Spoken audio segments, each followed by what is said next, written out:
Ladies and gentlemen, welcome back to the channel and welcome to another WWE Weekly review.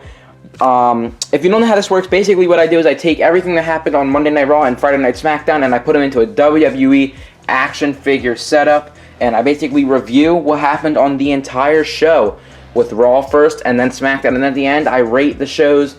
And I'm just going to give you a little spoiler warning. Monday Night Raw was not that good, so yeah, but let's get into it. This was the first show after WrestleMania. Was it good? Was it bad? Well, let's find out. So we're not going to do this in show order. We're just going to do in this order. So for what happened was we had Rhea Ripley versus Asuka for the Raw Women's Championship in a WrestleMania rematch. And towards the end, Charlotte Flair comes out, who also made her return, attacks Rhea Ripley and Asuka. And it looks like we might be getting a triple threat match, which we were supposed to get at WrestleMania Backlash. And I really hope that Charlotte doesn't win the title, because they turned her heel and they have somewhat of a new character for her, so they might be wanting to give her the title. Please don't. I want Rhea Ripley to keep the championship, but it could be Charlotte winning like her 13th women's championship or something in a few weeks.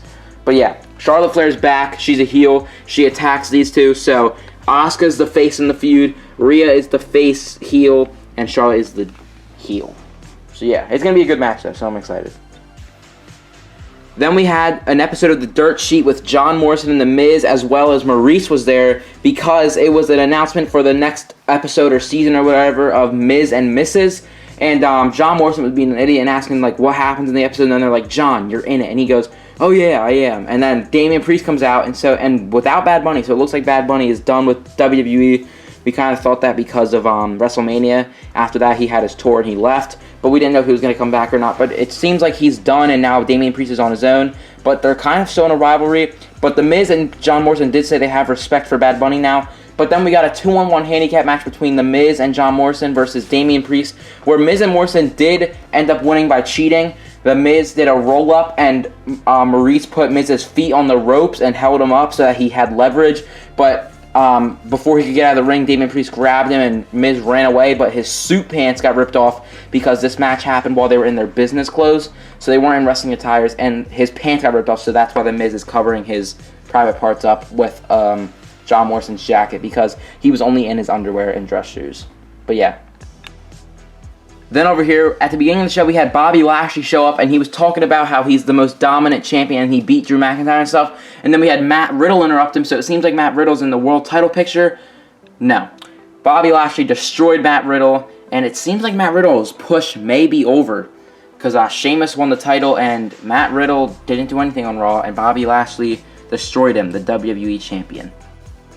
Speaking of the WWE Championship, we had a triple threat match for the number one contenders spot for the championship at Backlash. This all happened because MVP was talking, and Drew McIntyre came out and was saying how he wants the title, then Randy Orton, and then Braun Strowman. So that all happened, and then we got a triple threat match in the main event where Randy Orton and Bobby Lashley, or Randy Orton and Braun Strowman were in the ring. Randy Orton hits an RKO on Braun Strowman, and as he's in the pin, Drew McIntyre Claymore kicks him and picks up the W. So Drew McIntyre will fight Bobby Lashley at Backlash for the WWE Championship.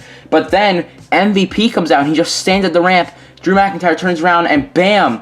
Mace and T-Bar from Retribution hit Drew McIntyre and take him down. So it seems like Retribution is with the Hurt Business now, which is funny because the first rivalry that Retribution was in was with the Hurt Business.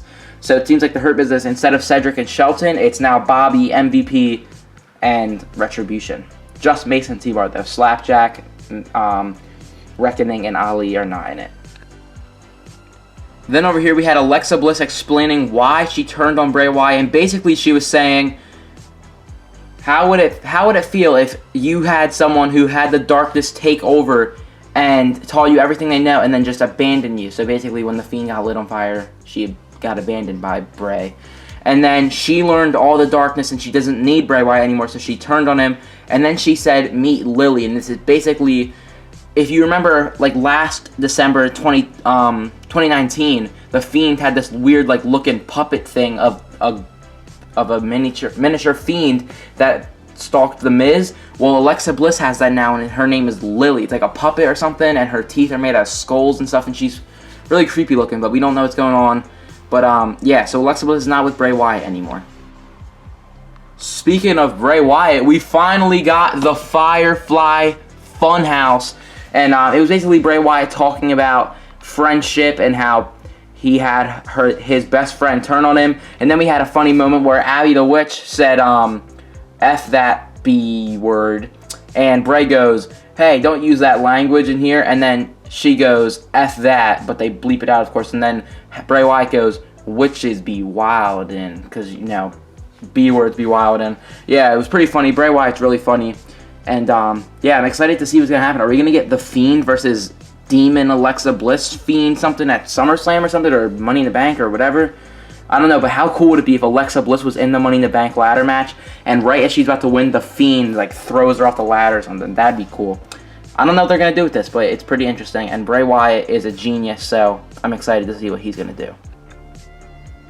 Then over here, for some reason, we did not have AJ Styles or Omos on this episode at all with the Raw Tag Team Championships, but we did have the former champs, New Day, versus Elias and Jackson Ryker in a somewhat okay match where the New Day did win.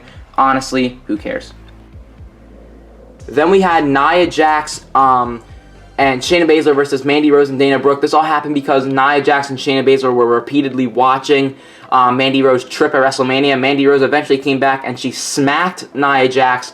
And then Dana Brooke and her both jumped Nia Jax, basically. Then we got the match, and the whole theme was Nia Jax slipped on her way into the ring. And then at the end of the match, she slipped on this side of the ring, and she got really angry. So Dana Brooke and Mandy Rose basically ran out of the ring and just got counted out. They said it's not worth it. So it seems like they're next up for the Tag Team Championships. But Nia Jax and Shayna Baszler won by count out, I'm pretty sure.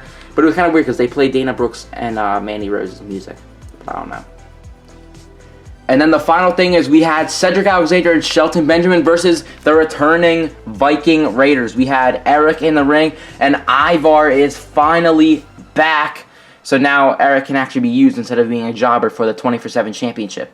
But yeah, finally there's another tag team in the tag team division. Literally the only tag teams there are right now is AJ Styles and Omos, Kofi and Xavier, Elias and Jackson Ryker, I guess, Cedric and Shelton, and now the Viking Raiders.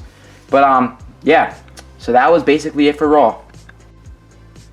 Not that good of a show. Like, we didn't even have anything with the Fiend on there. We didn't have anything with the new United States champion Sheamus or the tag team champions AJ and Omos. So it was kind of a weak Raw, if I'm going to be completely honest. I'm going to give it like a 5 out of 10, 4 out of 10, because it's a Raw to WrestleMania. You should think maybe we'll get Becky Lynch returning or something. We did get Charlotte returning and Ivar returning, but Ivar's been gone for a while, but he's not that big of a deal. And Charlotte was gone for like 2 weeks, so whatever. But yeah, Monday Night Raw, not that good. Was SmackDown better? Let's see.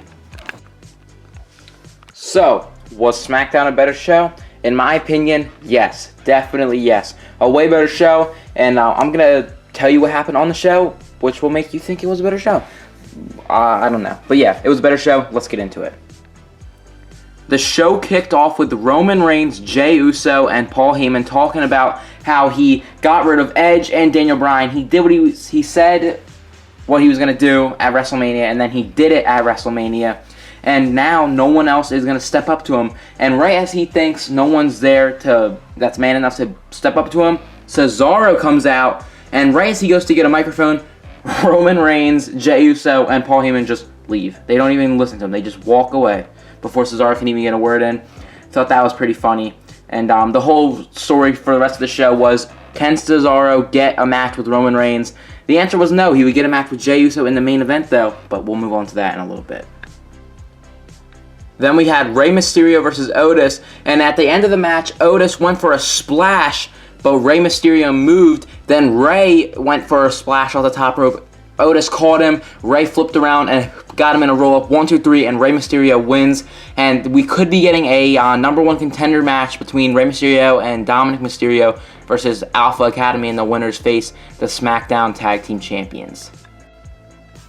We also had Kevin Owens versus Sami Zayn in a WrestleMania rematch where towards the end Kevin Owens went for a stunner, but Sami Zayn got out of the ring and he basically ran away and got counted out anyway, and Kevin Owens won the match. But Kevin Owens was not happy with that, so he chased Sami Zayn down, threw him back in the ring, and hit him with a stunner.